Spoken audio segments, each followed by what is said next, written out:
मिथिला की सभा में सन्नाटा छाया हुआ था। राजा जनक के दरबार में अभी अभी महादेव का धनुष टूट चुका था और उसी क्षण क्रोध की ज्वाला बनकर वहां प्रकट हुए भगवान परशुराम। उनकी आंखों में अग्नि थी, हाथ में फरसा और वाणी में मृत्यु का आदेश। आज तुम्हारी मृत्यु निश्चित है। सभा कांप उठी, देवता मौन थे, राजा जनक निश्शब्द, विश्वामित्र गंभीर। परशुराम की दृष्टि लक्ष्मण पर ठहर गई। पशुपति लक्ष्मण, आज मुझे मत रोकना। इस अहंकारी को मैं नहीं छोड़ूंगा, फिर चाहे उसके बाद मुझे मृत्युदंड ही क्यों ना देना पड़े। लक्ष्मण मुस्कराए। वह मुस्कान बालक की नहीं थी, वह मुस्कान धर्म की ढाल थी। स्वयंवर में आए हो ऋषिवर या स्वयं मरण में। सभा में हलचल मच गई। परशुराम क्रोध से दहाड़ उठे। जानते नहीं हो किसके सामने शस्त्र उठाकर खड़े हो? लक्ष्मण ने शांत स्वर में उत्तर दिया, जानता हूं, भली भांति जानता हूं। इसी सभा में आप स्वयं 21 बार अपनी महिमा सुना चुके हैं। अब तो बालक बालक को कंठस्थ हो गई होगी। यह सुनकर परशुराम का क्रोध और भड़क उठा। मूर्ख, आत्महत्या की इतनी शीघ्रता क्यों? लक्ष्मण बोले, हो सकता है मैं मूर्ख हूं, पर आप तो परम ज्ञानी हैं। फिर एक पुराने धनुष के टूटने पर इतना क्रोध क्यों? सभा स्तब्ध।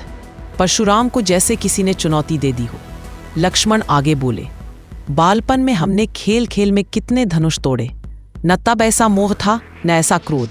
अब विश्वामित्र ने हस्तक्षेप किया, हे महाप्रभु, ये दोनों दशरथ पुत्र मेरी छत्र छाया में है, इनकी सुरक्षा का दायित्व मुझे सौंपा गया है।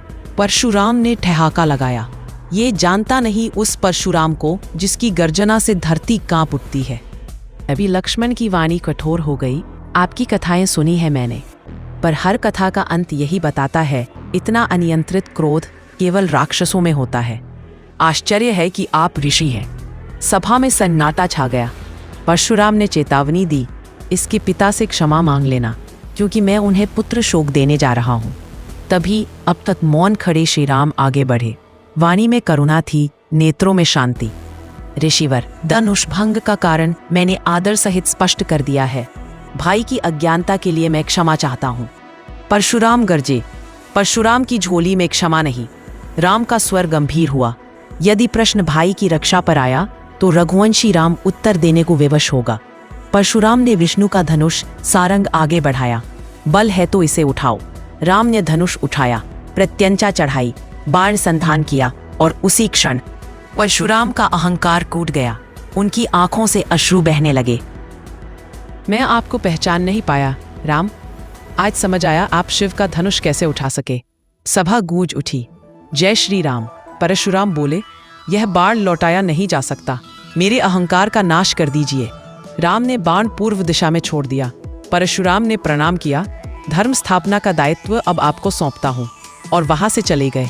राजा जनक ने घोषणा की, अब कोई विलंब नहीं, पूरे विधि विधान से श्री राम और सीता का विवाह होगा।